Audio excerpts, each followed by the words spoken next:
Hi hello welcome back to channel study with music. അപ്പോൾ ഇന്നത്തെ video എന്തായിരിക്കും മനസ്സിലായി കാണുമല്ലോ. കഴിഞ്ഞ 2 ദിവസം ഞാൻ കെമിസ്ട്രിയുടെയും ഫിസിക്സിൻ്റെയും പഠിക്കുന്ന വീഡിയോയും അതുപോലെ കെമിസ്ട്രിയുടെ പ്രാക്ടിക്കൽ കഴിഞ്ഞിട്ട് വന്നപ്പോൾ ഉള്ള വീഡിയോയും ചെയ്തിട്ടുണ്ടായിരുന്നു. അതുകൊണ്ട് തന്നെ ഇന്ന്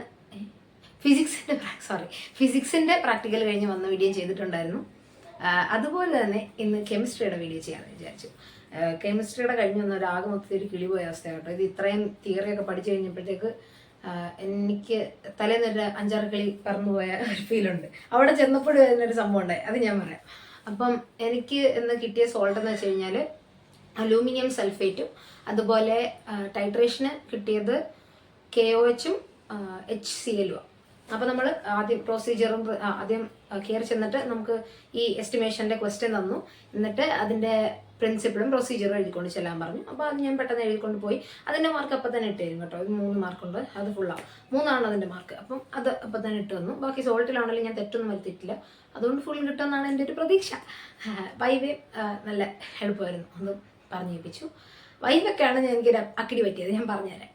അപ്പോൾ എനിക്ക് കിട്ടിയ സോൾട്ട് എന്ന് പറയുന്നത് അലൂമിനിയം സൾഫേറ്റ് ആയിരുന്നു. ആദ്യം കാർബണേറ്റ് ചെയ്തു, കിട്ടിയില്ല. അസറ്റേറ്റ് ഞാൻ വിനീഗർ സ്മെല്ല് നോക്കിയിട്ട് പെട്ടെന്ന് പോയി ആ ഒരു കൺഫർമേഷൻ ടെസ്റ്റ് ചെയ്ത് നോക്കി, ഫെറിക്ലോറൈഡ് ഒഴിച്ചിട്ട്. ഇല്ലെങ്കിൽ എനിക്ക് ചില സമയത്ത് ഇത് മണപ്പിക്കുന്ന സമയത്ത് എനിക്ക് മണം മനസ്സിലാകത്തില്ല. അതുകൊണ്ട് ഞാൻ നേരെ പോയി ക്ലോറൈഡ് ഒഴിച്ച് നോക്കി. അപ്പം റെഡ് കളറിൽ മഞ്ഞ കളറിൽ തന്നെ കിടക്കുന്നു.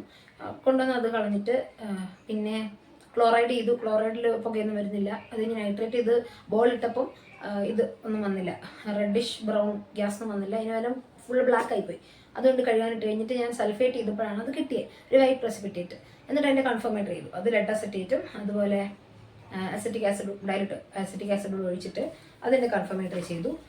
അത് കഴിഞ്ഞിട്ട് ചെയ്തതെന്ന് വെച്ച് കഴിഞ്ഞാൽ കാറ്റോണിൻ്റെ ടെസ്റ്റാണ്. അപ്പോൾ കാറ്റോണിൻ്റെ ഗ്രൂപ്പ് 0 ചെയ്ത് കഴിഞ്ഞപ്പം നമ്മൾ കാർബണേറ്റിന് വേണ്ടി ചെയ്യുന്ന സെയിം സംഭവം തന്നെയാണ് ഗ്രൂപ്പ് 1 ഡൈല്യൂട്ട് HCl. അപ്പോൾ അത് കിട്ടാത്തതുകൊണ്ട് തന്നെ അത് ഞാൻ ഒന്നുകൂടെ ചെയ്തില്ല. അത് കഴിഞ്ഞിട്ട് ഞാൻ ഗ്രൂപ്പ് 2 നമ്മൾ എന്തായാലും ചെയ്യണ്ടല്ലോ, പിന്നെ ഗ്രൂപ്പ് 3 ചെയ്തു. അപ്പോൾ അതിനകത്ത് സോളിഡ് അമോണിയം ക്ലോറൈഡും എക്സസ് അമോണിയം ഹൈഡ്രോക്സൈഡും ഒഴിച്ച സമയത്ത് എനിക്കൊരു വൈറ്റ് ജെലാറ്റിനസ് ആയിട്ടുള്ള പ്രസിപ്പിറ്റേറ്റ് കിട്ടി. സാധാരണ നമുക്കൊരു മൊത്തത്തിൽ ഒരു മിൽക്കി വൈറ്റ് കളറിലെ പാലിൻ്റെ കളറൊക്കെ ആവുന്നതാണ്. പക്ഷേ ഇത് ജെലാറ്റിനസ് പ്രസിപ്പിറ്റേറ്റ് ആണ് ഞങ്ങൾക്ക് അതിൽ ഒബ്സർവേഷൻ പറഞ്ഞിരിക്കുന്നത്. അപ്പോൾ മനസ്സിലായി 3rd ഗ്രൂപ്പാണ്. ഒന്നും നോക്കാൻ നിന്നില്ല. പിന്നെ പോയി NaOHൻ്റെ ആ ഒരു ജസ്റ്റ് ഐഡന്റിഫിക്കേഷൻ ടെസ്റ്റ് ചുമ്മാ ഒന്ന് തട്ടിവിട്ടതേ ഉള്ളൂ. അല്ലാതെ നേരെ പോയി ആഷ് ടെസ്റ്റ് ചെയ്യുമായിരുന്നു. ആഷ് ടെസ്റ്റ് ചെയ്തിട്ട് ഒരു ചെറിയ ബ്ലൂ ടിൻറ്റഡ് ആഷ് കിട്ടി. അപ്പം നമ്മൾ ഈ സൾഫേറ്റ് കിട്ടി കഴിഞ്ഞിട്ട് ആദ്യം പോയി നമ്മൾ റിപ്പോർട്ട് ചെയ്യണം തന്നെയാണ്. അപ്പം പോയി റിപ്പോർട്ട് ചെയ്തപ്പോൾ സാർ പറഞ്ഞാൽ കറക്റ്റാണ് കാറ്റോൺ ചെയ്തു എന്ന് പറയും. അപ്പം സാധാരണ ഞങ്ങൾ ലാബിൽ ചെയ്യുന്ന സമയത്ത് ഫുള്ള് എഴുതുക, ഇങ്ങനെ കാർബണേറ്റ് ചെയ്യും, കിട്ടിയില്ല എന്ന് എഴുതും, അസറ്റേറ്റ് ചെയ്ത് നോക്കും, അത് കിട്ടിയില്ലെങ്കിൽ അത് കിട്ടിയില്ല എന്ന് എഴുതും. പക്ഷേ ഇത് നമ്മൾ ഏറ്റവും ലാസ്റ്റ് എഴുതിയത്, അതിൻ്റെ ഒരു ചെറിയ ബുദ്ധിമുട്ടുണ്ടായിരുന്നു. ആ ഒരു മറ്റേ ശീലിച്ച് ഇടയ്ക്ക് എഴുതി ശീലിച്ചിട്ട് മറ്റേ കുറച്ച് ബുദ്ധിമുട്ടുണ്ടായിരുന്നു. അല്ലാതെ വലിയ കുഴപ്പമൊന്നും ഉണ്ടായിരുന്നില്ല. എന്നിട്ട് ലാസ്റ്റ് ഈ ഞാനൊരു 11:15 ആയപ്പം 10 മണിക്ക് 9:30ക്കാണ് നമ്മളെ കയറ്റിയത്. അപ്പോൾ അതിൽ ഒരു 10:15 കഴിഞ്ഞപ്പം സോൾട്ട് എല്ലാം ഞാൻ ചെയ്ത് തീർത്തു. അലുമിനിയം റിപ്പോർട്ടും ചെയ്തു. സാധനം ഒന്നും കൊണ്ട് കാണിക്കൊന്നും വേണ്ടായിരുന്നു. ഇത് കത്തിച്ച് ഞങ്ങളുടെ സാറ് കണ്ടു. എന്നിട്ട് പറഞ്ഞു സാധനം ഒന്നും കൊണ്ട് വരുമൊന്നും വേണ്ട, കാറ്റോൺ ഏതാണെന്ന് പറഞ്ഞായിരുന്നു. അപ്പോൾ കാറ്റോൺ പറഞ്ഞ അലൂമിനിയം എന്ന് പറഞ്ഞപ്പോൾ കറക്റ്റായി എഴുതിക്കൊള്ളാൻ പറഞ്ഞു. അപ്പോൾ എഴുതി അത് വോളിമെട്രിയുടെ കൂടാണ് കൊണ്ട് കൊടുക്കേണ്ടത്, ഒരുമിച്ച് കൊണ്ട് കൊടുക്കണ്ടായിരുന്നു. എന്നിട്ട് ഞാൻ വോളിമെട്രി ചെയ്തു. എനിക്ക് അത്ഭുതം വന്നതെന്ന് വെച്ച് കഴിഞ്ഞാൽ ഇത്രയും നാൾ ഒരു എങ്ങനെ പോയാലും ഒരു 2-3 വട്ടം ഞങ്ങൾ വോളിമെട്രി ചെയ്തിട്ടുണ്ട്. ആ ചെയ്ത 3 വട്ടം എനിക്ക് കറക്റ്റ് വാല്യൂ കിട്ടിയിട്ടില്ല. പക്ഷേ ഈ വട്ടം എനിക്ക് കറക്റ്റ് വാല്യൂ കിട്ടി. 19.3 ആണ് കിട്ടി. അപ്പോൾ ആ ഒരു റേഞ്ചിൽ തന്നെ വരുന്നതെന്ന് പറഞ്ഞായിരുന്നു. 2 വട്ടവും കറക്റ്റ് സെയിം വാല്യൂ കിട്ടി. അത് എനിക്ക് എന്ത് ഞെട്ടലായിരുന്നു അവിടെ ചെന്ന് കഴിഞ്ഞപ്പോൾ. ഇതുവരെ ചെയ്ത എനിക്ക് നല്ലൊരു വേരിയേഷനാണ് സാധാരണ നമ്മൾ ലാബിൽ ചെയ്യുന്ന സമയത്ത് വന്നുകൊണ്ടിരുന്നത്. പക്ഷേ ഇത് കറക്റ്റായിട്ട് കിട്ടി, അതൊരു സന്തോഷം ഉണ്ടായിരുന്നു. അപ്പോൾ ഇതങ്ങോട്ട് ചെയ്ത് എഴുതിക്കൊണ്ടിരുന്ന സമയത്ത് വൈവയ്ക്ക് ഓരോരുത്തരെ വിളിച്ചു. അങ്ങനെ ഓരോ നമ്പറിനെ വിളിച്ച് എന്നെ വിളിച്ചു കഴിഞ്ഞപ്പോൾ പറ്റിയെന്ന് വെച്ച് കഴിഞ്ഞാൽ എൻ്റെ അടുത്ത് ചോദിച്ചു നൈട്രിക് ആസിഡിൻ്റെ ഇക്വലന്റ് മാസ് എത്രയാണ്. അപ്പം എനിക്കത് പെട്ടെന്ന് ചോദിച്ചപ്പോൾ ആദ്യമായിട്ട് കേൾക്കുന്ന ഒരു വാക്കൂട്ട് എനിക്ക് തോന്നുന്നു നൈട്രിക് ആസിഡ് എന്ന് പറഞ്ഞു. അപ്പം നമുക്കിത് പറയാതിരിക്കാനും പറ്റത്തില്ല, പറഞ്ഞില്ലേ ഒരു മാർക്ക് ചകപോക പോയി കഴിഞ്ഞില്ലേ. അപ്പം ഞാൻ അപ്പോഴേ അങ്ങോട്ട് സാറിൻ്റെ അടുത്ത് ചോദിച്ചു, സാർ അതിൻ്റെ ഇതെന്ന് ഫോമുല എന്ന് പറഞ്ഞു തരാമെന്ന് ചോദിച്ചു. അപ്പം സാർ ഒട്ട ചിരിച്ചു. എന്നിട്ട് പറഞ്ഞു HNO3 എന്ന്. അപ്പോഴാണ് കത്തുന്ന നൈട്രിക് ആസിഡ് HNO3. എനിക്കത് അങ്ങനെ ഒരു വാക്ക് ഞാൻ കേട്ടിട്ടില്ലാത്തോട്ടാ തോന്നി. അവിടെ ഈ എക്സാമിൻ്റെ സമയത്ത് ചെന്ന് കഴിയുമ്പോൾ നമുക്ക് ആകെ കിളിപോയൊരവസ്ഥ, അല്ല ടെൻഷൻ കൊണ്ടൊക്കെ ആയിരിക്കും കിളിപോയൊരവസ്ഥ വരും. അപ്പം എനിക്കാ ചിരി വന്നത്, ഞാൻ ചിരിച്ചവിടെ നിന്നുണ്ട്. എന്നിട്ട് ഞാനത് കാൽക്കുലേറ്റ് ചെയ്ത് പറഞ്ഞു. അപ്പം തന്നെ മനസ്സിൽ കൂട്ടി പറഞ്ഞു, എനിക്ക് പെട്ടെന്ന് ഓർമ്മ വന്നില്ല. ഈ H1 + 14 പ്ലസ് 16/3 അങ്ങനെ ചെയ്ത് കറക്റ്റ് ആൻസർ പറഞ്ഞു. എന്നിട്ട് അത് കഴിഞ്ഞിട്ട് എൻ്റെ അടുത്ത് ചോദിച്ച് കൂട്ടിയിട്ടാണോ പറഞ്ഞതെന്ന് ചോദിച്ചു. അപ്പോൾ ഞാൻ പറഞ്ഞു അതേന്ന് പറഞ്ഞു. എനിക്കത് പെട്ടെന്ന് നൈട്രിക് ആസിഡിനെ കേട്ടതേ ഓർമ്മയില്ല. അപ്പോൾ പിന്നെ അതിൻ്റെ ഈക്വലൻ മാസ് പെട്ടെന്ന് ഓർമ്മ വരും. അപ്പോൾ ഞാൻ പറഞ്ഞു അതേന്ന് പറഞ്ഞു.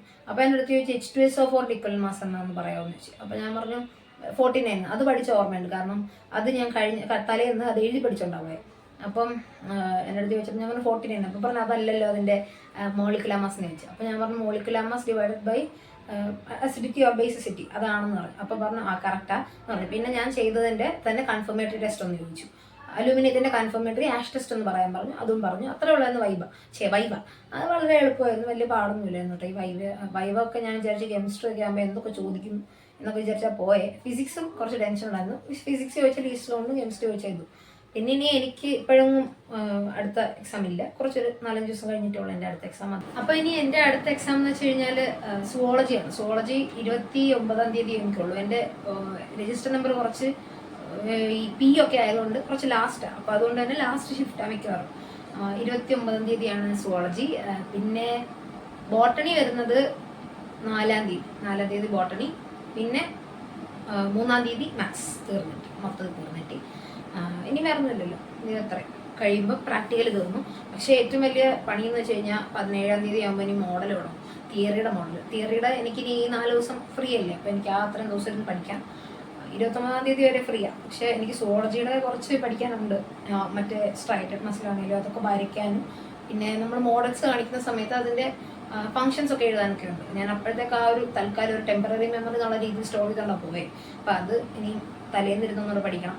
ഞാൻ പ്രാക്ടിക്കലിൻ്റെ എല്ലാം തലേന്ന് രാത്രി ഇരുന്നാണ് പഠിച്ചത്. ഫിസിക്സും കെമിസ്ട്രി ഒക്കെ ആണെങ്കിൽ അത് നമ്മൾ ശരിക്കും പഠിച്ചിട്ടാണ് പോയത്. കാരണം അത് പ്രിൻസിപ്പിളൊക്കെ എഴുതണമെങ്കിൽ പെട്ടെന്ന് ചുമ്മാ പഠിച്ചുകൊണ്ട് പോയി കഴിഞ്ഞാൽ ഓർമ്മ വരത്തില്ല. അതുകൊണ്ട് ഞാനത് ശരിക്കും പഠിച്ചുകൊണ്ടാണ് പോയത്. പക്ഷേ സുവോളജിയും ബോട്ടണിയുടെ ഒക്കെ കാര്യമാണെങ്കിൽ രണ്ടും കൂടെ ഉള്ളതുകൊണ്ട് ഞങ്ങൾക്ക് അന്ന് മോഡൽ എക്സാം എന്ന് പറഞ്ഞാൽ 3 എണ്ണം ഒരുമിച്ചായിരുന്നു, മാത്സ്, സുവോളജി, ബോട്ടണി. മാത്സ് ഞാൻ തുറന്നു പോലും നോക്കിയില്ല, ആ നേരത്തെ ഒരു ഓർമ്മയില്ല പോയി. പക്ഷേ മാത്സ് എളുപ്പം പരീക്ഷയായിരുന്നു. പിന്നെ ബോട്ടണി സുവോളജിയാണ് കൂടുതൽ നോക്കിയത്. അത് ജസ്റ്റ് ഇതെല്ലാം കൂടെ ഒരുമിച്ച് പഠിച്ചുകൊണ്ട് തന്നെ അത് വലിയ ഓർമ്മയൊന്നുമില്ലായിരുന്നു. അത് ഇനിയും തട്ടിക്കുടഞ്ഞ് ആദ്യം തൊട്ടേ എടുക്കണം. അതൊരു മെയിൻ ടാസ്ക് തന്നെ. അത് കഴിഞ്ഞിട്ട് ഇനി തിയറിയുടെ എക്സാം ഇനി 17-ാം തീയതി, തിയറിയുടെ മോഡൽ എക്സാം ഇനി 17-ാം തീയതി ഉള്ളതുകൊണ്ട് ഇനി അതിന് വേണ്ടിയിട്ട് പ്രിപ്പയർ ചെയ്യണം. ഈ പഠിച്ച ചാപ്റ്റേഴ്സൊക്കെ ഒരു സൈഡിൽ നിന്ന് മറന്നു പോകും. അത് നിങ്ങൾക്കിപ്പോൾ ഓർഗാനിക് കെമിസ്ട്രി പഠിക്കുമ്പോൾ അറിയാമല്ലോ. ഒരു ഹാലോ ആൽക്കിൻ നല്ല ഓർമ്മയാണ്. ആദ്യത്തെ ഓർഗാനിക് കെമിസ്ട്രിയുടെ ചാപ്റ്റർ ആയതുകൊണ്ട് നമ്മൾ അങ്ങനെ പഠിക്കും. പക്ഷേ ആൽക്കഹോൾ തൊട്ട് അങ്ങോട്ടുള്ള ചാപ്റ്റേഴ്സൊക്കെ ഒന്ന് പഠിച്ചിട്ട് അത് വീണ്ടും പിറ്റേന്നും അതിൻ്റെ പിറ്റേന്നും ഒക്കെ ഇങ്ങനെ ചെയ്ത് നോക്കിയില്ലെങ്കിൽ അതങ്ങ് മറന്നു പോകും. അപ്പം ഞാൻ ഡെയിലി ഈ നോർമലായിട്ട് പഠിക്കുന്നതിൻ്റെ കൂട്ടത്തിൽ ഹാലോ ആൽക്കിൻ്റെ പഴയതൊക്കെ ഇങ്ങനെ എഴുതി നോക്കുന്നുണ്ട്. പ്രിപ്പറേഷൻ ഓഫ് ഈത്തേഴ്സ് വരെ കറക്റ്റായിട്ട് കാണാതെ അറിയാം. അപ്പം ഓരോ ദിവസം ഇങ്ങനെ വീണ്ടും അത് ആദ്യം തൊട്ട് ആൽക്കഹോളിൻ്റെ പ്രിപ്പറേഷൻ, ഫീനോളിൻ്റെ പ്രിപ്പറേഷൻ, ഈതറിൻ്റെ പ്രിപ്പറേഷൻ അത് റിപ്പീറ്റഡ് ആയിട്ട് പുതിയൊരു ടോപ്പിക്ക് അതിനടുത്തത് പഠിക്കുന്ന സമയത്തും ഞാൻ അത് ആദ്യം തൊട്ട് ഒന്നുകൂടെ എഴുതിയിട്ടാണ് ബാക്കിയോട് പഠിക്കുന്നത്. അപ്പോൾ ബോയിലിംഗ് പോയിന്റോടെ നോക്കി ഇനി ബാക്കി കുറച്ചുകൂടെ ഉണ്ട്. കെമിക്കൽ പ്രോപ്പർട്ടി ഒക്കെ ഉണ്ട്. അതുകൂടെ കഴിഞ്ഞ് കഴിഞ്ഞാൽ ആ ചാപ്റ്റർ അങ്ങ് തീർന്നു കിട്ടും. ആൽക്കഹോൾ അത് ബൈഹാർട്ടാക്കിയില്ലെങ്കിൽ ഇപ്പോൾ ആൽഡിഹൈഡ് അമീനോ ഒക്കെ വരുന്ന സമയത്ത് ഇഷ്ടംപോലെ ഉണ്ട് ഇക്വേഷൻസ് എന്ന് പറയുന്നത്. നിങ്ങൾക്ക് അറിയാമല്ലോ പഠിക്കുന്ന കൊണ്ട്. അപ്പം പിന്നെ മാത്സും ഇതിനൊന്നും തീരെ സമയമില്ല. മോഡലിന് ജസ്റ്റ് എല്ലാം അടുപ്പിച്ച് ആ ടൈം ടേബിൾ നിങ്ങൾ കണ്ടാണല്ലോ. അതുകൊണ്ട് തീരെ സമയമില്ല. ഒന്ന് റിവൈസ് ചെയ്യാനുള്ള സമയമേ ഉള്ളൂ. അതിനി നോക്കണം. അപ്പം ഇത്രയുള്ള നമ്മുടെ ഇന്നത്തെ വീഡിയോ ഇഷ്ടപ്പെട്ടെങ്കിൽ ലൈക്ക് ചെയ്യുക, ഷെയർ ചെയ്യുക, അതുപോലെ നമ്മുടെ ചാനൽ സബ്സ്ക്രൈബ് ചെയ്യുക. ഞാൻ ഒരുപാട് ദിവസമായി ഇപ്പം ലോങ് വീഡിയോ ഇട്ടിട്ടാണ്. അതുകൊണ്ടാണ് ഇന്നിപ്പോൾ ഒരു ലോങ് വീഡിയോ ആയിട്ട് വന്നത്. ഷോർട്സ് ആണ് കൂടുതൽ ഞാനിപ്പോൾ അപ്ലോഡ് ചെയ്യുന്നത്. അപ്പം വീഡിയോ ഇഷ്ടപ്പെട്ടെങ്കിൽ ലൈക്ക് ചെയ്യുക, ഷെയർ ചെയ്യുക, അതുപോലെ നമ്മുടെ ചാനൽ സബ്സ്ക്രൈബ് ചെയ്യുക. നിങ്ങളുടെ സജഷൻസ് ഒക്കെ കമൻറ്റ് ചെയ്യുക കേട്ടോ.